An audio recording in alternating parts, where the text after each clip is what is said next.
గతంలో కాంగ్రెస్ పార్టీకి అంటే మీ నిజామాబాద్ నుంచి ఒక బీసీ బిడ్డ పీసీసీ ప్రెసిడెంట్ ఉన్నప్పుడు స్వర్ణయుగంలాగా కాంగ్రెస్ పార్టీ 10 సంవత్సరాలు విజయవంతంగా ముందుకు సాగింది. ప్రభుత్వాన్ని ఏర్పాటు చేసింది. ఇప్పుడు మీరు అదే నిజామాబాద్‌కి సంబంధించి పీసీసీ ప్రెసిడెంట్‌గా ఉన్నారు. 1 ఇయర్ తర్వాత మీకు పూర్తి స్థాయి పార్టీ మీద గ్రిప్ ఉన్న తర్వాత ఇప్పుడు ప్రభుత్వ సంక్షేమ కార్యక్రమాలను కావచ్చు, ప్రభుత్వ కార్యక్రమాలు కావచ్చు, మీరు పార్టీ పరంగా ఎలా ముందుకు తీసుకెళ్లాలనో మీ నెక్స్ట్ కార్యాచరణ అంటే ఈ తదుపరి ఎలా ఉండబోతుంది? పీసీ అధ్యక్షుడిగా నేను సంవత్సర కాలంలో ఎన్నో వినూత్నమైనటువంటి కార్యక్రమాలు చేశాం.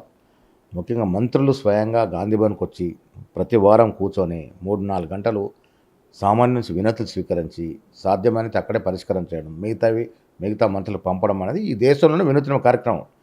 కర్ణాటక సిద్ధరామయ్య గారు నన్ను అడిగారు, ఏంటి కార్యక్రమం, దీని కార్యక్రమం వివరాలు ఏంటని. హిమాచల్ ముఖ్యమంత్రి సుఖ్వీందర్ సుఖ్ గారు నా కొలీగ్. వారు ఇలాంటి కార్యక్రమం మనం చేసిన తర్వాత వారే స్వయంగా ఇప్పుడు దర్బార్ నడుపుతూ ఉన్నారు. ఒక వినూత్నమైన కార్యక్రమాన్ని తీసుకొచ్చాం. అనునిత్యం ప్రతిరోజు ఒక ఎమ్మెల్యేనో ఒక చైర్మనో గాంధీ భవన్‌లో కూర్చొని వినతులు స్వీకరిస్తారు. గతంలో ఎప్పుడు జరగలే.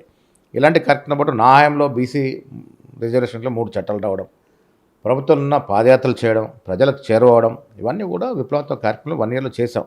ఇవన్నిటి కూడా ముఖ్యమంత్రి గారి సహకారం. ముఖ్యమంత్రి గారికి నాకు సరైన సఖ్యత ఉంది.